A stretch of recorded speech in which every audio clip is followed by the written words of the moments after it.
antes de tudo, eu vou passar vergonha, porque eu não vou dar conta de abrir, porque esse espumante mas é muito duro, mas eu vou tentar. Eu juro que eu vou tentar para gritar galo.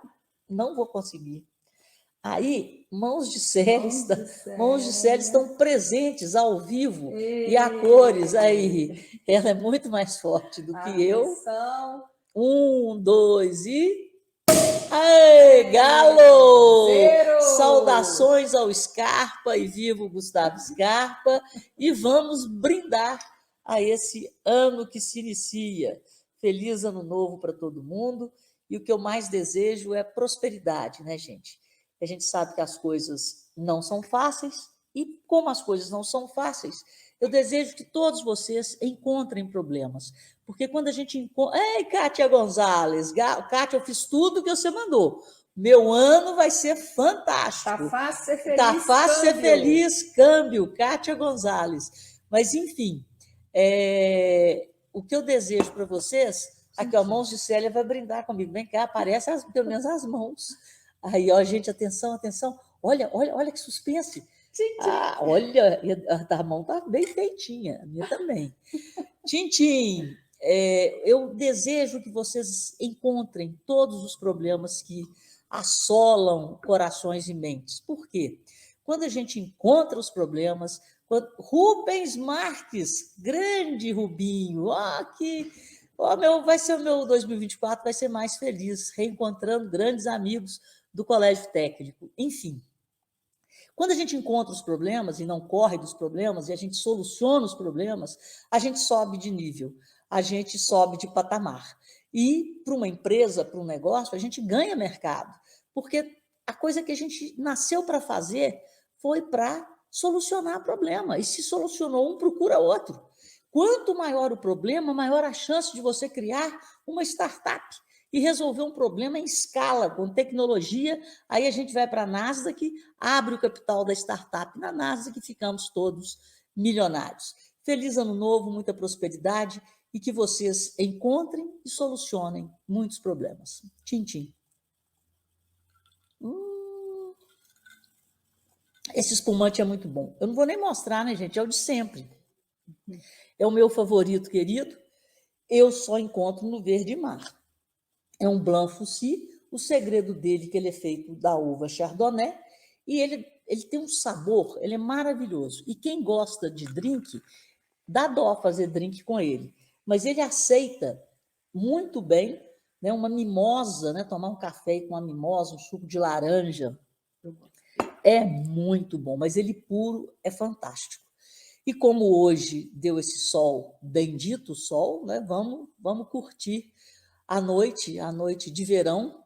Tintim, Kátia, tintim. Bom, então vamos começar, né, gente? Vamos que vamos. Tivemos uma semana mais curta, porque foi feriado na segunda, e durante 4 dias nós tivemos 4 pregões, 4 dias úteis. Na Bolsa nós tivemos 2 pregões de alta e 2 pregões de baixa. E as baixas foram maiores do que as altas. Isso não foi um privilégio do Brasil. Nós começamos o ano com uma correção do excesso de otimismo com o qual nós terminamos o ano. Desde novembro e dezembro, foi uma loucura. Eu fiz um apanhado aqui. Novembro e dezembro foi uma loucura, principalmente novembro, onde houve uma reação muito forte dos mercados, né? Então, as bolsas subiram, o dólar caiu e os juros futuros caíram nessa percepção que os investidores globais tiveram de que nos Estados Unidos os juros vão cair de uma forma mais forte. Eles estão esperando uma queda de juros de 1,5 ponto percentual, e começam a cair em março.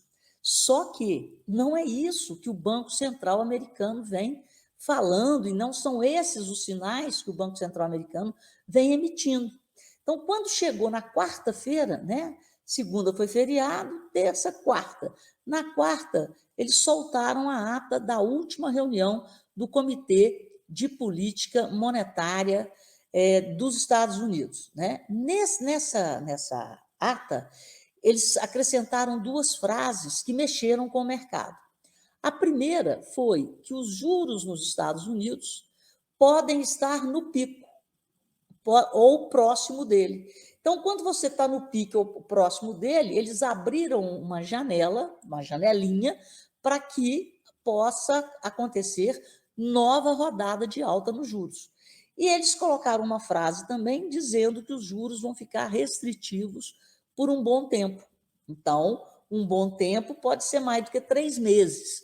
Diante desses sinais, os mercados ficaram menos otimistas, digamos assim. E nós passamos por um movimento que é chamado de realização de lucros. O que subiu cai, o que caiu sobe. O que havia subido muito? As bolsas. Então, as bolsas corrigiram e caíram aqui no Brasil, na Europa, na Ásia, para todo lado. O dólar, que tinha enfraquecido em relação às principais moedas do mundo, por quê? Porque se os juros vão cair nos Estados Unidos, essa demanda por dólar, porque o mundo inteiro começa a comprar dólar e aplicar na renda fixa dos Estados Unidos quando os juros de lá estão altos. Se os juros vão cair, diminui essa fome de compra por dólar.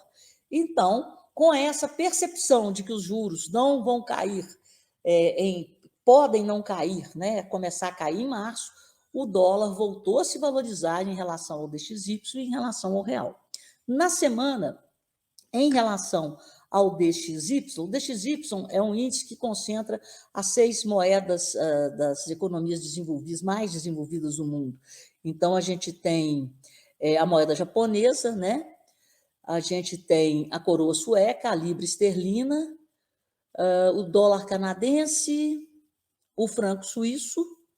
São 5, são 6, está faltando uma. Vamos lá. Mas, enfim, em relação ao DXY, na semana, o dólar se valorizou em 1%. Em relação ao real, na semana, o dólar se valorizou 0,39%. E, no fechamento do ano, o dólar teve o menor fechamento em relação ao real desde 2016. O dólar fechou abaixo, inclusive, das previsões, fechou a 4,85. E a projeção era que o dólar fechasse a 4,90. Bom, então, voltando ao raciocínio. Os Estados Unidos, a maior economia do mundo, eles é que ditam, basicamente, o preço do dinheiro. Então, repito, se os juros sobem mais nos Estados Unidos, aumenta a demanda por dólar, aumentando a demanda por dólar, o dólar se valoriza em relação às moedas dos principais países. Geralmente, quando você aumenta a demanda por dólar para comprar renda fixa, as bolsas caem, você vende ação e compra, você vende renda variável, compra renda fixa, e os juros futuros sobem, porque a perspectiva é de que os juros sejam mantidos mais altos ou altos por mais tempo. Então, esse foi o quadro que se desenhou nesses primeiros dias de 2024, ao contrário do que vinha acontecendo desde novembro do ano passado. Eu fiz um apanhado aqui para vocês, né? E vou chamar a atenção. Gente, fiquem de olho na China. A China teve o menor salário, né? Porque o salário mínimo na China ele é determinado por região. Mas, na média, a China está praticando hoje, em 2024, o menor salário dos últimos anos. Isso é uma desaceleração da economia chinesa. Nessa semana, 4 gestoras financeiras chinesas, grandes gestoras, tiveram a nota de risco rebaixada pela Fitch. Nós vimos no ano passado, no final do ano, que 2 das 5 maiores incorporadoras chinesas quebraram. Então, a economia chinesa ela está, sim, preocupando. E a China é o nosso maior parceiro comercial. Mas a China é parceira do mundo inteiro, dada a posição de segunda maior economia do mundo e de grande exportadora de bens manufaturados e de grande importadora de commodities. Mas eu fiz um apanhado e eu quero chamar a atenção de novo para a China. Eu peguei para falar para vocês o que aconteceu, né? Pum, acabou o ano, o que aconteceu? Aconteceu o seguinte, o índice Bovespa subiu 22,28%, foi, sem dúvida, o melhor desempenho dos ativos. Só que esses 22,28%, se vocês olharem, eles foram muito concentrados em Petrobras. A Vale, no ano, não subiu tanto, pelo contrário, a Vale fechou o ano em baixa, mas Petrobras e bancos. E se você pegar Petrobras, bancos e Vale, você tem os grandes bancos, Itaú, Bradesco, você tem aí cerca de 70% do índice. Quando você olha as varejistas, elas sofreram muito. Então, aquelas empresas ligadas à taxa de juros, à necessidade de financiamento, à necessidade de crédito, que a gente chama de empresas cíclicas, elas sofreram bastante. Então, esse desempenho de 22,28% do índice Bovespa, ele tem que ser destrinchado, porque o índice Bovespa é muito concentrado. Ele não é um índice como o S&P 500, porque nos Estados Unidos, na Europa, os índices eles são compostos pelo valor de mercado da empresa. Então, são as empresas de maior valor de mercado. Aqui não. Aqui a liquidez é tão pequena e a bolsa é tão pequena, e por falar em liquidez, infelizmente, desde da última semana de dezembro até agora, os pregões negociam em média 25, 26 bilhões, né, na B3. Nós estamos tendo 11, 12, 15 bilhões. Então, menos da metade da média diária, 12 bilhões, 11 bilhões. Então, a liquidez está muito reduzida. Mas o que eu quero passar para vocês é o desempenho das bolsas pelo mundo a partir de novembro. Mais de 80% das bolsas que fecharam em alta construíram essa alta em novembro e dezembro. Foi uma explosão. Vamos lá. O Dow Jones subiu 13,57% no ano passado. O S&P, que tem as 500 maiores empresas por valor de mercado, 24,21%. Mas só voltando, o Ibovespa, ele é formado pelas empresas que mais negociam e não que mais valem. Então, se a empresa tem presença em no mínimo 80% dos pregões da AB3, ela passa a fazer parte do índice. E o critério de peso dessa empresa no índice é o volume negociado e não o valor da empresa. Então, quanto mais ela negocia, maior vai ser o peso dela numa base 100. Vamos lá. O Nasdaq subiu 43%. Olha só como que essa perspectiva de os juros vão cair e a inteligência artificial turbinaram o índice Nasdaq, porque as empresas de tecnologia precisam de dinheiro barato para financiar seus projetos. Então, nos Estados Unidos, Dow Jones subiu 13,57, S&P 24, Nasdaq 43. Vamos para a Europa. Na Alemanha, foi a bolsa, a maior economia da Europa, que está se recuperando, mas está tendo suas dificuldades. O índice DAX da Bolsa de Frankfurt subiu 20%. Em Paris, a alta foi de 16,5%. E na Inglaterra, a alta foi de apenas 3,78%. O Reino Unido, né, fez o Brexit, saiu da zona do euro, e o Reino Unido está com uma inflação muito maior, está com mais problemas do que a média dos países europeus. Aí nós vamos para a Ásia. Aí, olhem só, a economia japonesa está ótima, está bem, a economia coreana também. O Nikkei subiu 28%, o índice da Bolsa de Tóquio. O índice KOSPI de Seul subiu 18,73%. E o que eu falei da China? A China está desacelerando e patinando. O índice mais importante, que é o Hang Seng da Bolsa de Hong Kong, caiu 13,82%. Então, só a China, só as bolsas chinesas caíram. E o índice C da Bolsa de Xangai caiu 3,7%. O CDI rentabilizou 13%, a Bolsa quase que o dobro do CDI, 22,28%. O dólar, que não é investimento, é moeda dos outros, que a gente geralmente compra dólar quando a gente tem medo que a nossa moeda se desvalorize, perca valor, ou tenha inflação, ou perca valor diante de uma moeda forte.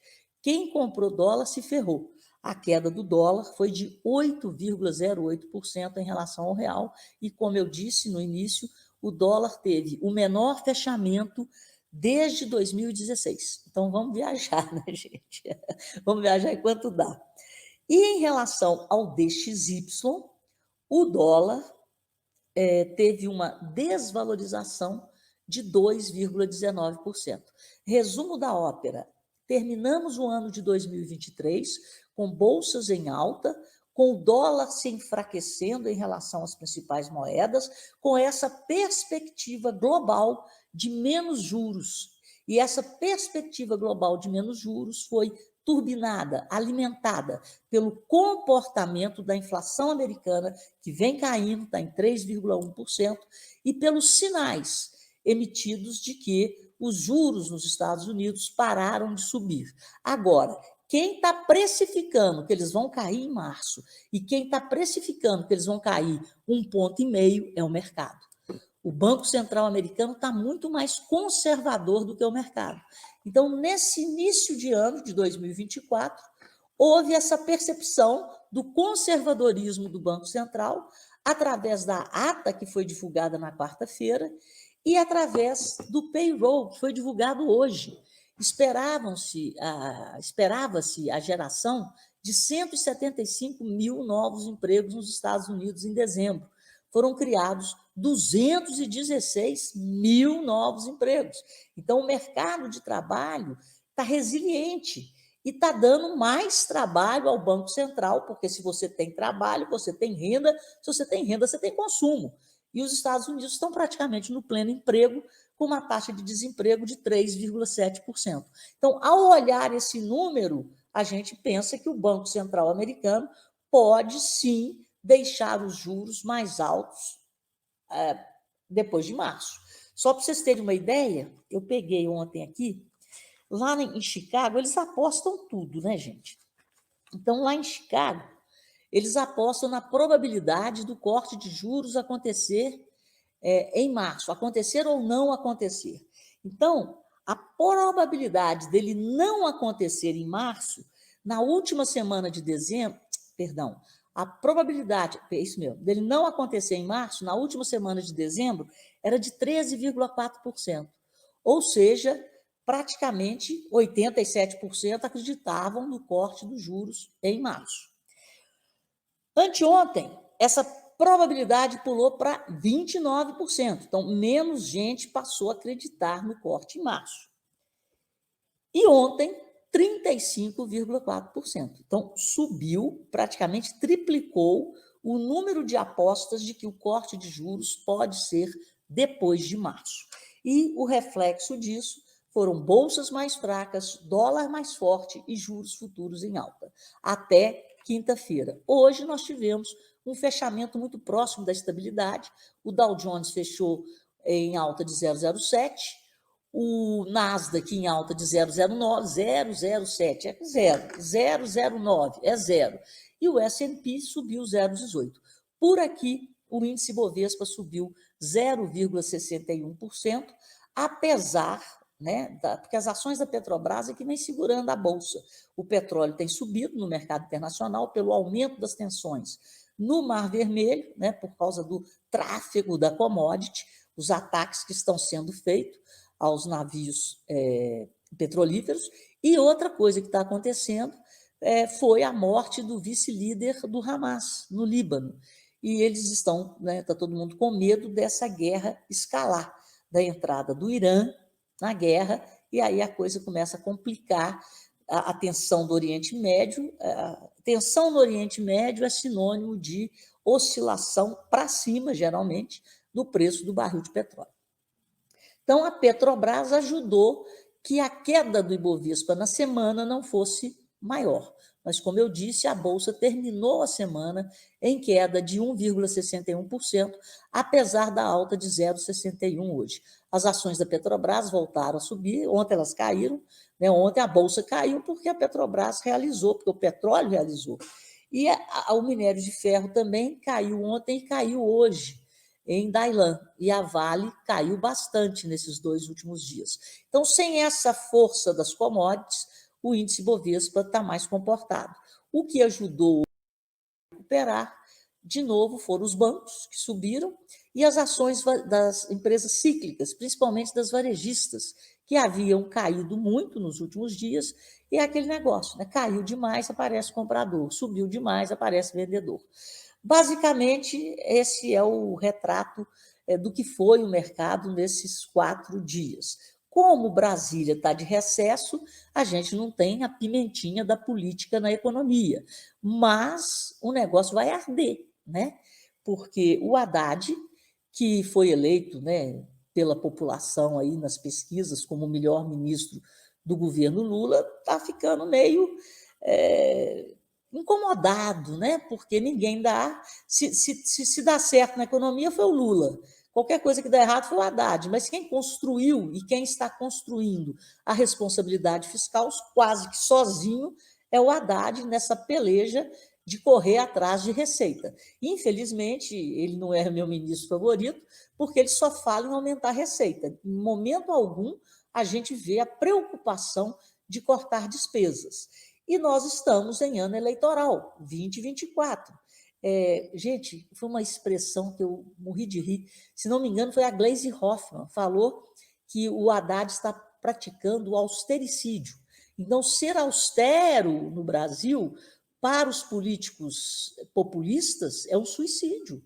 Porque o político populista, ele quer pegar o dinheiro do contribuinte e gastar, e gastar, e gastar, pela sua própria manutenção no poder e pela manutenção do seu partido no poder. E é agora que a cobra vai fumar. A cobra vai fumar mesmo. Por que a cobra vai fumar? Porque é ano eleitoral. E o Haddad vai ter que entregar. Até março, nós temos até março para mudar ou não, porque o Lula já assinou, né?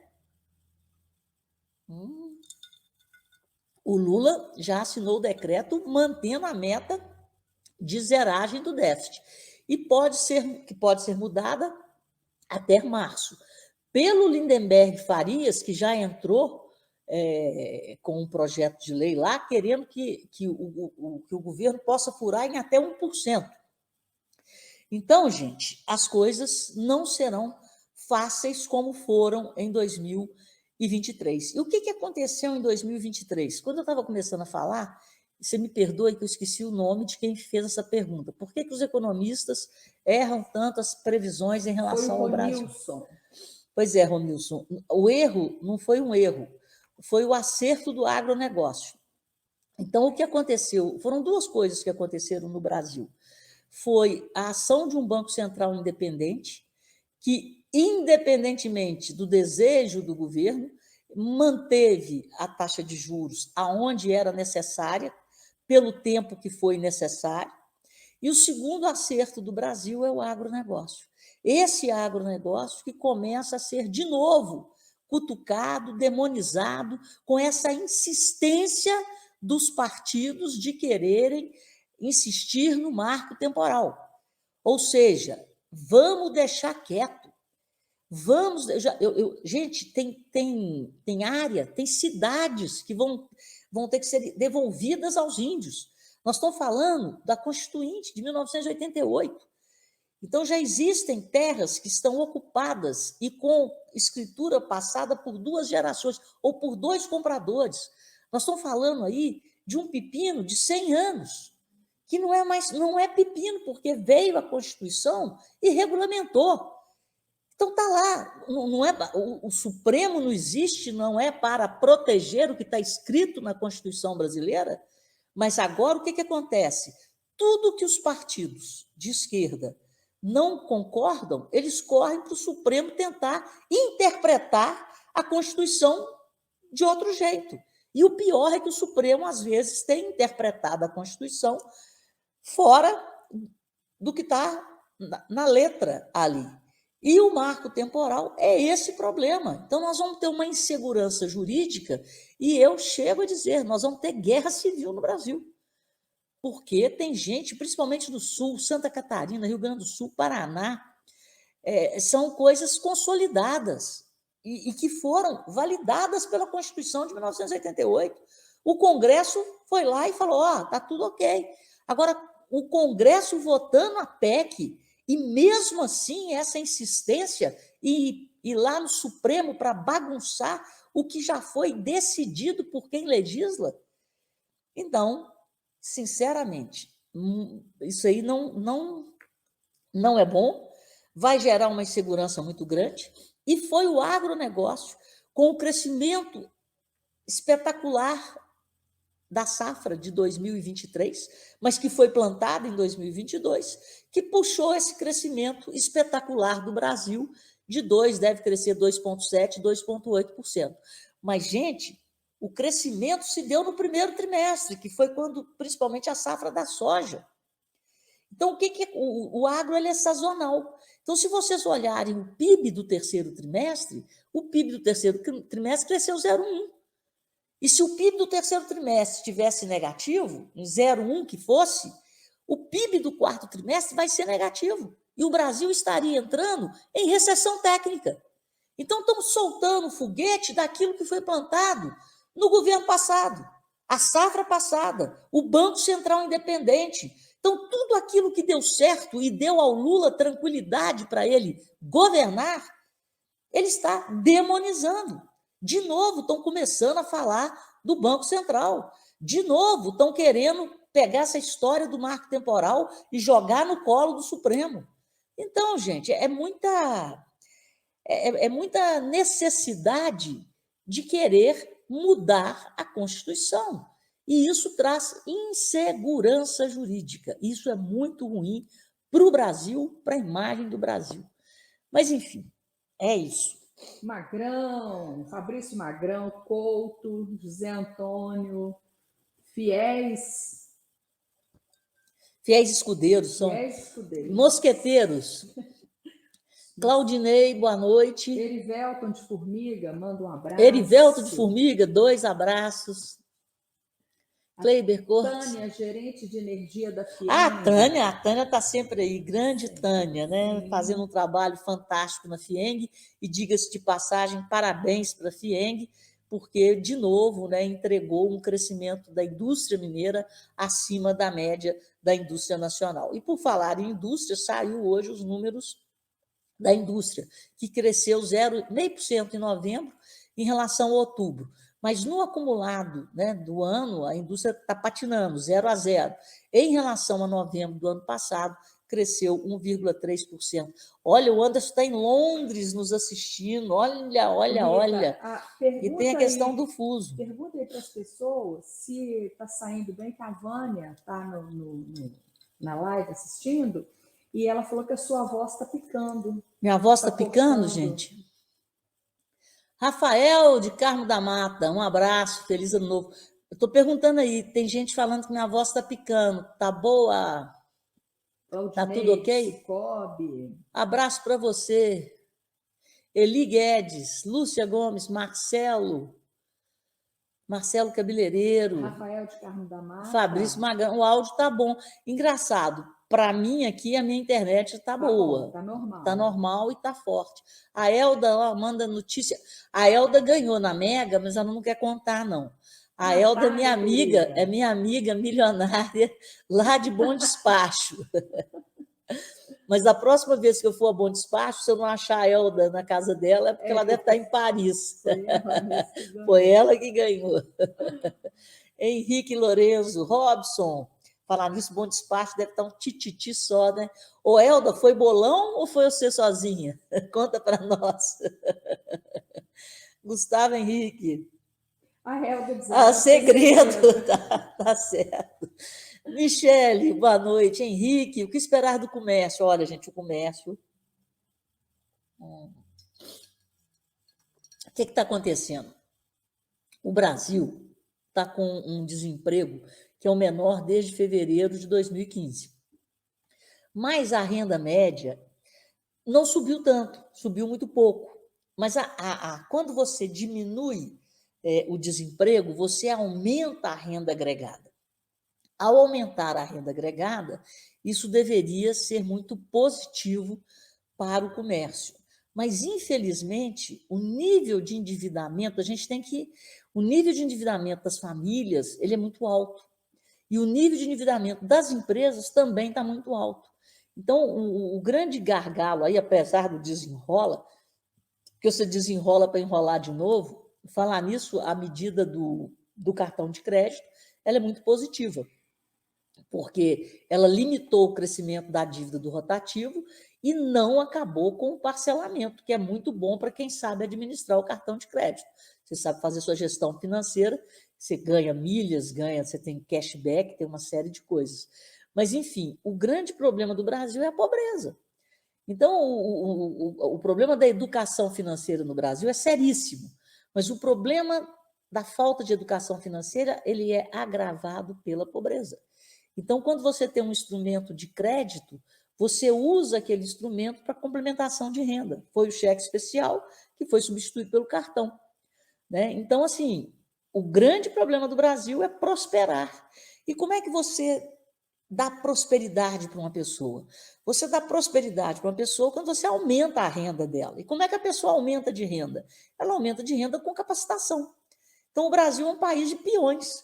Então, nós somos peão da construção civil, peão do agronegócio, só que o agronegócio, ele está à frente, inclusive, da indústria e do setor de serviços, porque a tecnificação do agro está sendo tão intensa e o agro está com uma eficiência e uma produtividade que não foram alcançados nem pela indústria e nem pela área de infraestrutura. Então, quem cresceu no Brasil em termos de tecnologia foi o agro. Então, hoje, para você trabalhar no agronegócio, você tem que entender muito de tecnologia para saber operar qualquer máquina do agro. Então, a construção civil arrebata a peãozada, né? Aí a gente tem aquela leva de brasileiros que entram no primeiro emprego e param no primeiro emprego, por absoluta falta de capacitação para sair do lugar. Então, o caixa vai ser sempre caixa, o atendente vai ser sempre atendente, e não existe esse incentivo, né, a carreiras, não existe esse incentivo à educação. E, na minha opinião, o Brasil hoje está em pleno emprego. Por quê? Nós criamos, com esse tanto de bolsa, com esse tanto de auxílio, nós criamos uma geração que eu chamo de bebê. O cara quer uma bolsa e um bico. Então, ele é empresário dele mesmo. O que é o bebê? Ele pega a bolsa e, se a bolsa acaba, ele faz um bico. Ele faz um bico na construção, ele faz um bico na mecânica, sei lá. Então, ele vira empresário dele mesmo. Não existe esse incentivo para que a pessoa desenvolva dentro de uma profissionalização. O grande problema do Brasil é o ensino médio, que deveria ser muito mais tecnificado, para que a pessoa, ao terminar o ensino médio, ele já tivesse uma condição de ter uma renda maior do que a do primeiro emprego de peão. Então, você já teria que sair ali no ensino médio com uma profissão. Eu fiz colégio técnico da UFMG, eu fiz laboratório médico. Então, quem fazia o colégio técnico, quem faz uma escola técnica, já sai empregado.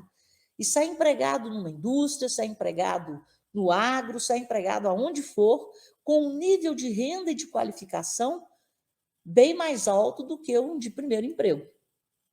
E a universidade está virando um problema porque a universidade não tem formado os pesquisadores, os inovadores de qualidade para inserir o Brasil no século XXI. Nós estamos no século XX, olhe lá. Então, a universidade ela tá, digamos assim, nivelando por baixo, com todo respeito, mas ela tem nivelado por baixo.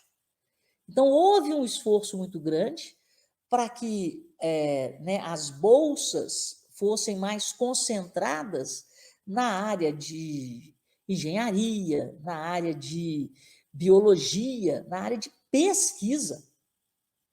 E hoje, no Brasil, a maioria das bolsas elas vão para cursos de ciências sociais.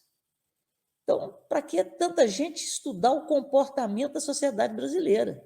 Então, nós temos que incentivar a pesquisa, a inovação, a tecnologia. E isso está faltando um ensino médio de qualidade e está faltando que as universidades cumpram o seu papel de centros de pesquisa, né, de centros de criação, de inovação. Mas, enfim, Oi. O Daniel Parreiras, ele falou que, diante desse cenário, o que ele faz com os dólares dele? Aplica, Daniel. Hoje em dia, o fluxo de capital é livre. Você pode ter dólar e aplicar lá fora. Você não precisa ter o dólar em espécie. Hoje você tem vários bancos, né? Vários bancos, que você pode transformar seus dólares numa conta de investimento e tem plataforma aí com N opções de investimento, desde investimentos sem risco, você pode comprar título do Tesouro Americano, que estão pagando um juro aí de 4% ao ano, olha que maravilha. Como você pode comprar ações, como você pode comprar Bitcoin, você pode investir em dólar, em vez de botar o dólar no cofre ou na gaveta. Porque, repito, o fluxo de capitais ele é livre. E o Ronier Maia, ele fala, com o valuation dos bancos no patamar que foi 2023, você acha que tem espaço ainda? Peraí, Daniel Parreiras, Selic, se você quiser comprar títulos brasileiros nos Estados Unidos, você compra. Você compra em dólar e recebe nos juros pactuados pelos bondes, porque o Brasil lança títulos no mercado internacional. Então, você pode comprar numa conta internacional, você pode comprar títulos brasileiros em dólar, pagando dólar mais X de juros, ok? Desculpa, Célia, eu estava conversando com... Ronier Maia, com o valuation dos bancos no patamar que foi 2023, você acha que tem espaço ainda? Pois é, está muito perigoso. Eu falei isso muito na Itatiaia. Por quê? O mercado precificou um juro que ainda não caiu. Se o juro ainda não caiu, a inadimplência da pessoa física, a inadimplência da pessoa jurídica também não foi reduzida. Então, não fui eu que falei, foi o FMI, Fundo Monetário Internacional, no encontro de outubro, ele falou que 2024 seria o ano do calote, e eu acredito, porque os juros, eles permaneceram altos, eles ainda não começaram, eles subiram nos países desenvolvidos durante o ano passado. O Brasil, pela boa gestão do Banco Central Independente, juntamente com o Chile, foi um dos poucos países que cortou juros, porque o Brasil começou a subir os juros antes dos países desenvolvidos. E mesmo assim, a nossa taxa de juros real continua extremamente alta, porque nós estamos com a inflação de 4,5%, com a Selic a 11,75%, que deve chegar até março a 10,75%, que tem mais 2 cortes de meio contratado. Então, para a gente fazer uma conta de padeiro, né? 10,75%, vamos botar menos 5%, que a inflação esteja em 4,6%, vamos botar 5% para a conta ficar fácil. Então, nós estamos com uma taxa real de juros em torno de 5,5%, 5,6%. Isso é fácil de você perceber quando você vai para o Tesouro Direto. Porque o Tesouro Direto são os títulos que o governo emite para rolar a sua dívida. E no Tesouro Direto, a NTN-B paga IPCA, inflação, mais um juros pré-fixado. E esses juros muda todo dia, de acordo com a expectativa em relação ao risco Brasil. Então, hoje, você tem IPCA, o mais curto, que é 2029, que você acha aí para a pessoa física, está pagando 5,20. Então, a taxa real que o próprio governo está pagando hoje é inflação mais 5,2.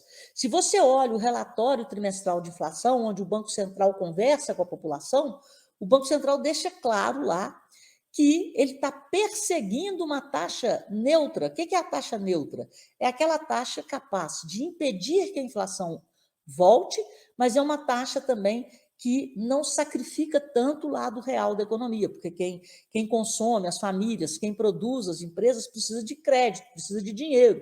Então, o dinheiro tem que estar num nível neutro, ou seja, que a inflação não volte, mas que a atividade produtiva sobreviva. Então, essa taxa de juros neutra que o Banco Central está buscando é de 4,5%. No governo Bolsonaro, essa taxa chegou a 3,5%.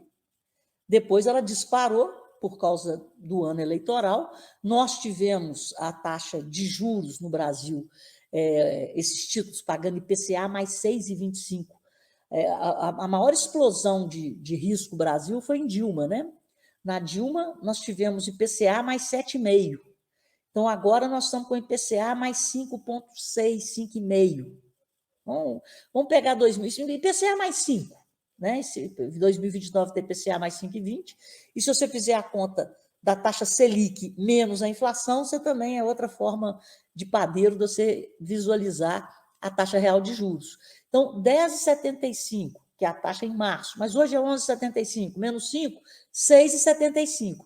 Aí você fala, isso é um absurdo. É um absurdo?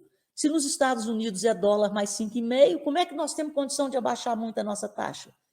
Porque senão o dinheiro do mundo não vem para cá, vai para os Estados Unidos, vai para a zona do euro, vai para o Reino Unido, que são moedas fortes. Nós temos um real de Lula, um real de Lula que não quer entregar a meta fiscal do ano que vem. E se isso não acontecer, os juros não podem cair, porque senão vai ter uma fuga de capitais. Se o dólar sai, o que acontece com a taxa do dólar? Sobe. Se a taxa do dólar sobe, é inflação na veia, via commodity. E foi esse trabalho magnífico que o Banco Central Independente fez. Ele segurou o juro para segurar o dólar e segurar a inflação.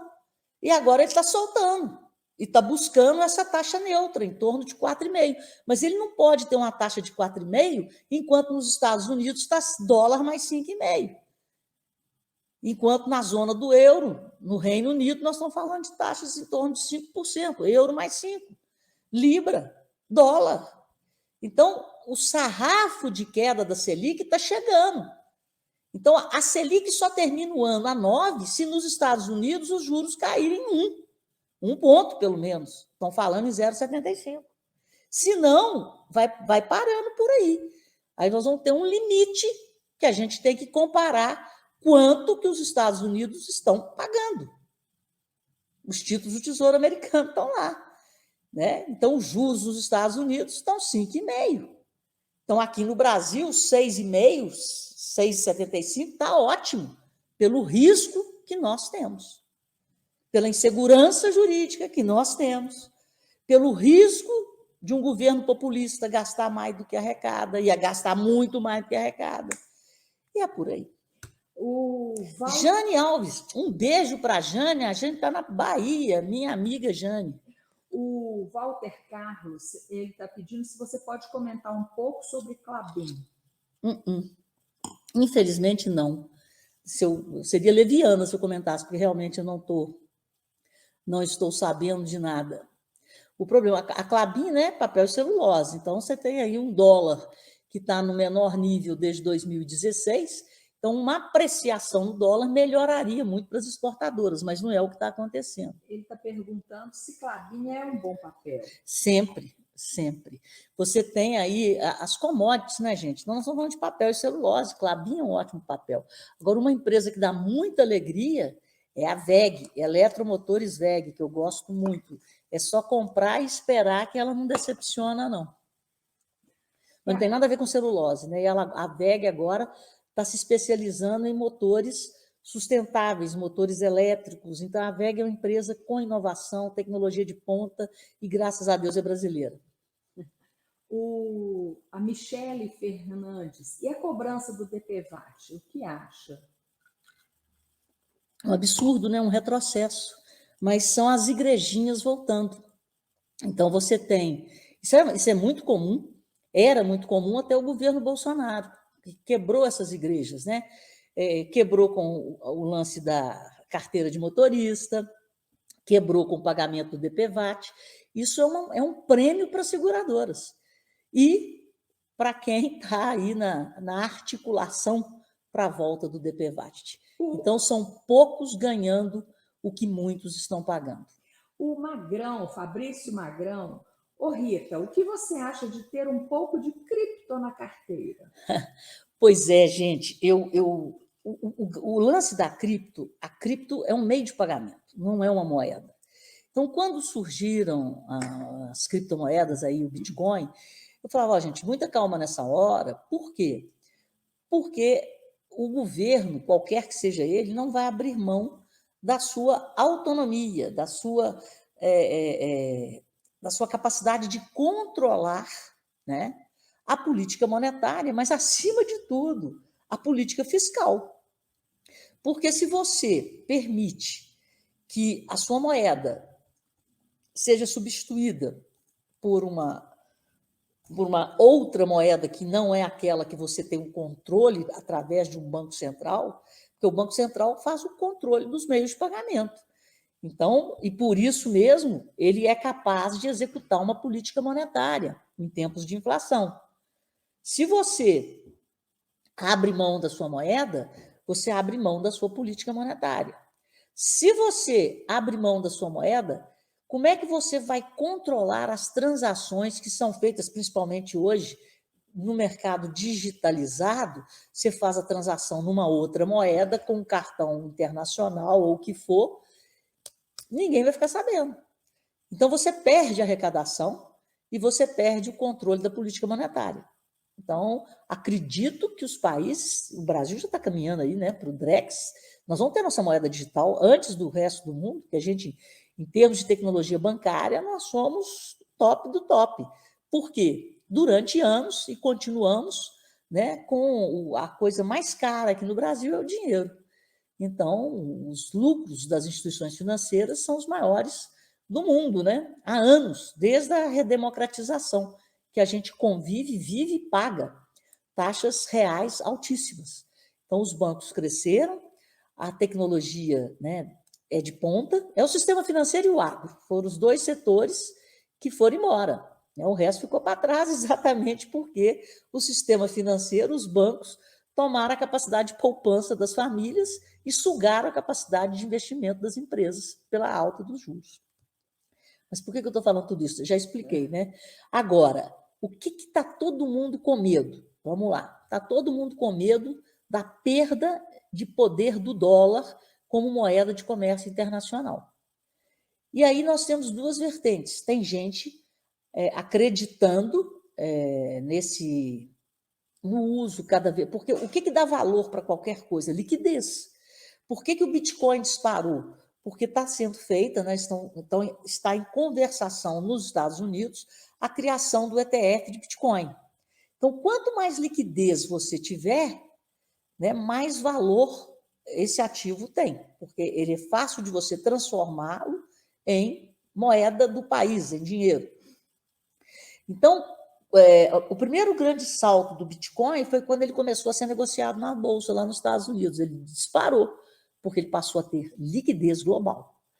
E agora, com a criação, né, dos ETFs, dos fundos, de novo, houve uma valorização. Mas o que está chamando a atenção é que a moçada, o pessoal mais jovem, eles já estão migrando, né? A gente ainda meio analógico, bastante analógico. A meninada, eles veem nas criptos uma forma de proteção como a gente enxergava no dólar. Então, elas estão tomando esse lugar de proteção, né? De ter um ativo de proteção, de segurança. E por isso que está subindo tanto. Mas a tendência, né? Porque tem um grande lance nas criptomoedas, porque elas são, você não consegue fraudá-las, né? Então, esse é o grande lance, né? Então, é isso. E a tendência é que, mas não acredito que elas substituirão as moedas. O Adão Ribeiro, de Formiga, hoje está em Orlando. Feliz Ano Novo para você e toda a sua família. Obrigada, Adão. E a Michele Fernandes, ela fala que a falta de conhecimento é que leva a pessoa a ser escravo do governo. Porque o escravo do governo é aquele que vive de bolsa, que é um auxílio, né? E o problema é que o governo populista, ele cria a cultura da dependência, e ele começa a trocar essa dependência por votos e por poder. Então, aí quanto maior esse Estado, né, paternalista, mais pobre é a sociedade, porque quem trabalha tem que pagar os impostos para conseguir pagar os auxílios para quem não trabalha e sustentar toda essa corja política que vai penetrando na economia e deixando as pessoas sem a capacidade de prosperarem. porque quando você entra no auxílio e não quer sair, como é o caso de muitos que eu falei daquela geração bebê, né, que você quer um bico e uma bolsa. E agora tem uma geração, né, uma cultura até pior do que a bebê, que é a BA, e está aumentando, principalmente nos grandes centros. Você quer a bolsa e se a bolsa acaba, você assalta. Então, você vive de bolsa, acabou o dinheiro da bolsa, você pratica um assalto. Um furto ali, uma moto, um celular. Infelizmente, é assim que nós estamos vivendo. O Evandro Rafael, o governo está taxando tudo. Você acha que taxando os dividendos vai prejudicar os investimentos? Não, não é prejudicar, vai tornar menos atrativo, mas não prejudica, não. Eu acho que é uma forma justa, porque vai haver uma tabela. Você vai ter um valor anual, essa é a ideia. Então, até aquele determinado valor, você não será taxado. Acima daquilo, sim. E aí você vai pegar as grandes fortunas, porque hoje os grandes acionistas, os donos, os controladores das grandes empresas, é muito injusto. Eles vivem de dividendo, não pagam um centavo de imposto, enquanto o trabalhador, né, ele já tem descontado ali no seu salário, né, a grande maioria dos brasileiros paga aí mais de 20, 27, né? A tabela do imposto de renda ela é terrível. Quem é que joga esse... Pergunta aí, quem é que está Quem é jogando? que solta foguete aí para mim? Estou gostando. Estou gostando, não? Feliz ano novo. Porque a Vânia fala que depois que solta o foguete, sua voz fica picada. O Chico do Sul, ele falou assim, esquece Bolsonaro, o inelegível. Real não é verdade do Lula, e sim do Brasil. Esqueça os políticos, são todos farinha do mesmo saco. Não tem jeito de você esquecer os políticos, porque são eles que oneram a sociedade. Não tem como você esquecer os políticos, porque tudo é decisão política. E são as decisões políticas que interferem para o bem ou para o mal na economia. E no Brasil, geralmente, é para o mal. Então, nós temos que sermos seres políticos e lutarmos pelas nossas convicções. Então, eu sou partidária, o meu partido é quem produz. O meu partido é quem trabalha. Então, quem trabalha, quem produz, é um pagador de impostos. E todo pagador de impostos tem o direito e a obrigação de ter posição política quando se sentir lesado. E nós somos lesados 24 horas. A gente é lesado em nível municipal, em nível estadual e em nível federal. Então, nós temos, sim, que nos apoderarmos da nossa cidade, vem eleição aí, nos apoderarmos do nosso estado e nos apoderarmos do nosso país. E se você é um produtor de PIB, se você é um pagador de impostos, procure, eu sou totalmente a favor do associativismo. Nós temos que nos associarmos. E a gente, juntos, nós somos muito mais fortes na defesa dos nossos interesses. Então, eu acho que o associativismo é a coisa mais importante que tem hoje, né, que temos hoje, para mudarmos o destino do Brasil. Ô Rita, ontem foi aniversário do Mauro, meu cunhado. Você pode mandar um beijo para ele, que ele é seu fã. Mauro, um beijo no seu coração, feliz ano novo de 2024 e feliz ano novo de novo, pelo, né, o que o pessoal chama pelo seu novo ciclo. Mas é feliz ano novo mesmo, você acabou de nascer, né? Alguns aninhos, há 20 anos atrás, você estava nascendo aí. Então, tudo de bom. Ó capa. Mais alguma coisa, gente? Hamilton Eustáquio, ele te segue no Instagram, ele te segue em todas as redes sociais. Ele é inscrito no seu canal e ele está falando, Rita, boa noite, Deus abençoe muito você e sua família e todos do Instagram. Amém, obrigada. E agradeça porque ele manda Hamilton, flores para você. Ele manda flores lindas para você. Obrigada, Hamilton, obrigada. Um beijo, gente. Até... acho que as microempresas estão passando por muitas dificuldades e essas dificuldades são decorrentes, inclusive, desse aumento e nós vamos ter, a gente não sabe o que vai vir nessa reforma tributária, a gente só teve uma vitória política do governo que a reforma foi aprovada, mas tudo vai ser feito agora por lei complementar. Então, nós não sabemos o que vai vir no nosso lombo. Lombo, quem descobriu o Brasil não foi Cristóvão Colombo, Pedro Álvares Cabral. Nath, um beijo para você, saudade. Gente, em pé, até. Eu estou pensando aqui, eu não sei se vai ser. Eu vou viajar a semana que vem, então eu acho que nós iremos nos E a encontrar. Voz Mídia, aquele abraço para a Ah, Voz gente, temos Mídia. novidades aí, a Voz Mídia. O Chico Maia está aí, mas aí a gente conta aí com pompa e circunstância. Então, nós teremos muitas novidades nesse ano, graças ao trabalho e ao profissionalismo da Voz Mídia, que já está aí comigo hoje me assessorando, tá bom? Um abraço para o Chico, para a Alexandra, um abraço para todo mundo e um feliz ano novo. Paulo César Fonseca, meu amigo, um beijo. Tchau, gente.